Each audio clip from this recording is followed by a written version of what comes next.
So is it possible just to use the situation, the life around us, and understand what we can do in order to have a better life? Is it possible that? Well, I think it is. It is possible to understand yourself and your life a lot easier with the use of metaphors and stories and understanding the patterns in nature. We can do that. This is what I will talk about today, and actually I continue the series about the power of patterns using a different metaphor and a different pattern.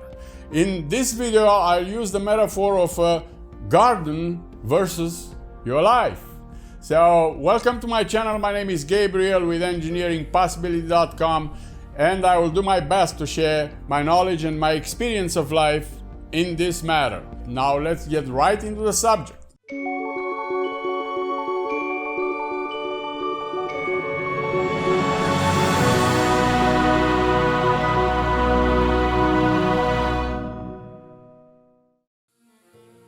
The metaphor of a garden versus our life is not just a metaphor.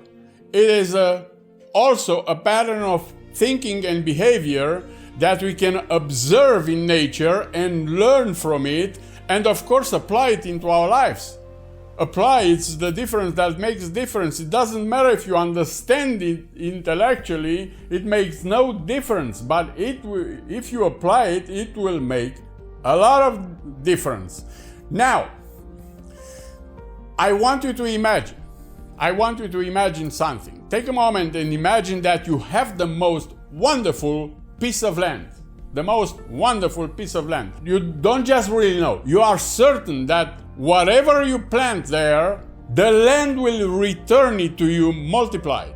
Okay? Now I want you to imagine that you have an infinite number of seeds available to you from where you can choose whatever is best for your garden, okay? For your desired garden. So you know that the land will always return to you whatever you plant, right?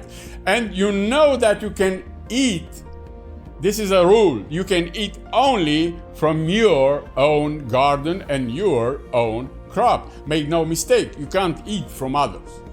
You can survive from getting from others, but you can thrive from eating from your own garden, from your own crop. Knowing those things, what do you do next? No? And it is obvious to me that you will carefully choose the seeds that you want to plant, right? You will carefully choose the seeds.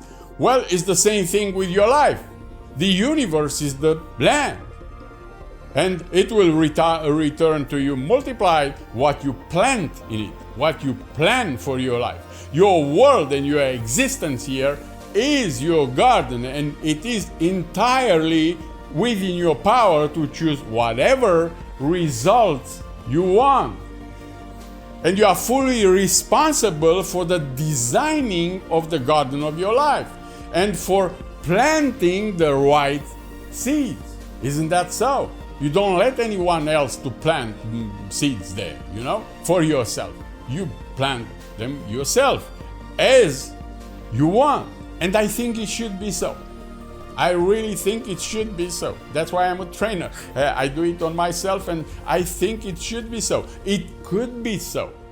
But unfortunately, it isn't so for the vast majority of people. Why? Because the vast majority of people never even think about designing their own garden or the garden of their lives.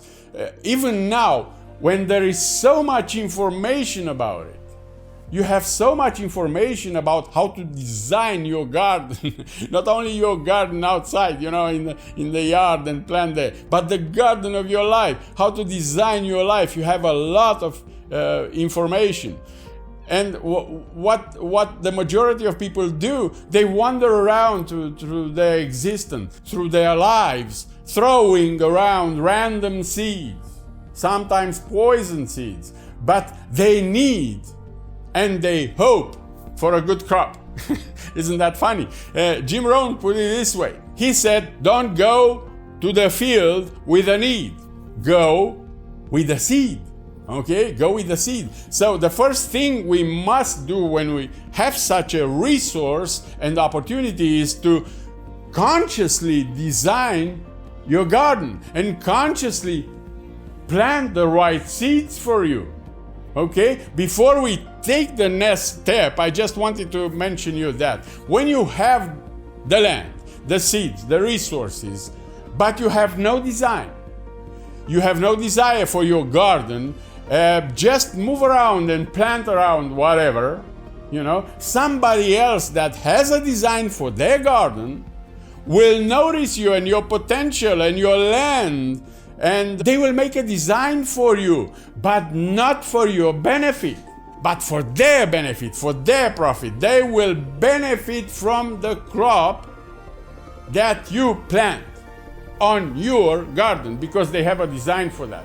They will just use you, your land, your seeds, your power, your resources to achieve their desire, okay?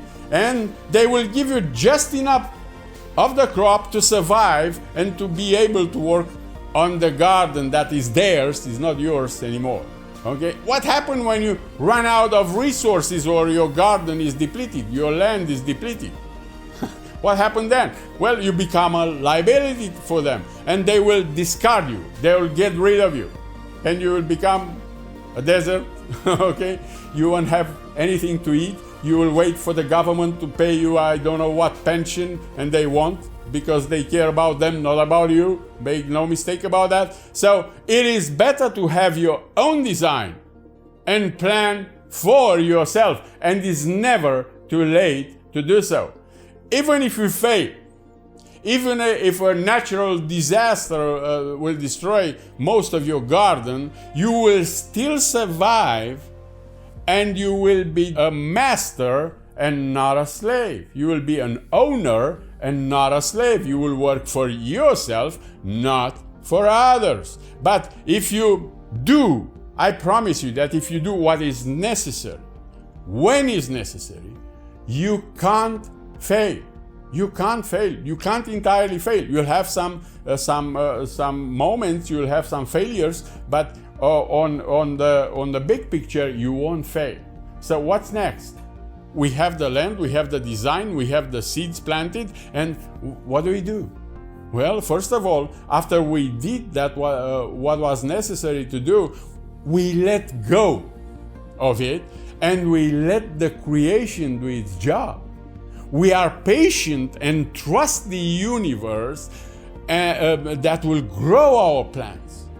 We don't have ridiculous expectation for a tree to grow and make fruits. We know it takes time, and we can't hurry it up in this process. We can't pull on the leaves to grow faster, okay? We just have patience. We just wait and take care of our garden. We water the plants, we give them the necessary nourishment, and most importantly, we guard it against the pests and the weeds and whatever enemies are out there for our garden. We guard it from the outside threat, okay? We stayed focused and we take any necessary action whenever is necessary. We pull the seed, we put some water, we put some nourishment there, we put some fertilizer there, we do what is necessary and we wait to grow. From time to time we have to take a break, okay? We have to take a break from time to time, but remember, not too long. If we stay too long, it might dry out, or the weeds will take over your garden. Eventually, after all that hard work, after the breaks and all that hard work, it will come a time to reap the reward. The fall is coming, and it will come a time to enjoy the crop. And you don't have to be ashamed of that, to reap the rewards, to get what is for you, because we have that tendency too. We don't know how to receive and to reap our rewards. At that time, we need to set aside as well some time and enjoy and celebrate, like we enjoy and celebrate the fall and all those crops, and enjoy and celebrate. Right? We can enjoy and celebrate what we did for ourselves, the results that came as a result of our work. It is very important time. This is a very important time. And it seems that many people forget to enjoy and celebrate that time. It is also important to give away some of our crop, to share some of our crop to people or animals that are less fortunate than us. It is very important that as well, to give something to others that are not, they don't know probably this information, that they don't know this, so they are less fortunate than us. And to give is one of the most important thing, because we are grateful and we give. And to become grateful, very important to become grateful to the land, to the garden, to this universe, for our success.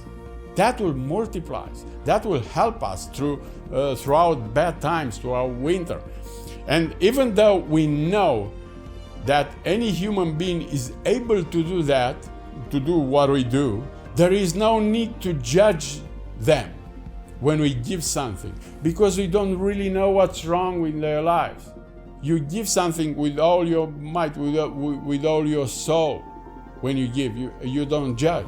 You try to teach them, to help them if it's a possibility. But sharing with them without judging, that means really giving, really sharing. And you're probably saying to your mind, now what? What's next? Isn't that obvious? You got your rewards, you make a new design for your garden. You make for your life. You start planting some new seeds when the spring comes. If you did it once, you can do it again and again. The next garden will be even better than the last one, because you've got the experience. This process isn't easy and comfortable many times, and sometimes you might fail. Sometimes disaster strikes. That is why you have to put some of your crops aside for those kind of days, for those kind of times in your life, and to always learn and grow in skill. Always put something aside, and always, day after day, learn and grow your skill, and you will be prepared for and ready to start over whenever is necessary to start over, even after bad times. If something doesn't work, change the strategy, not the design of your garden. It means something is bad in your strategy, not in the design that you set for your garden. So change the strategy, adjust the strategy. And I know that there are many other lessons that we can learn and apply into our lives just using this metaphor. I know that. I know many of them. I can come up with a lot more, but I want to give you some space for thinking about this, for your imagination, and for figuring out for yourself. How can a garden and the pattern and the metaphor of a garden can help you design your life using the same principle? Okay?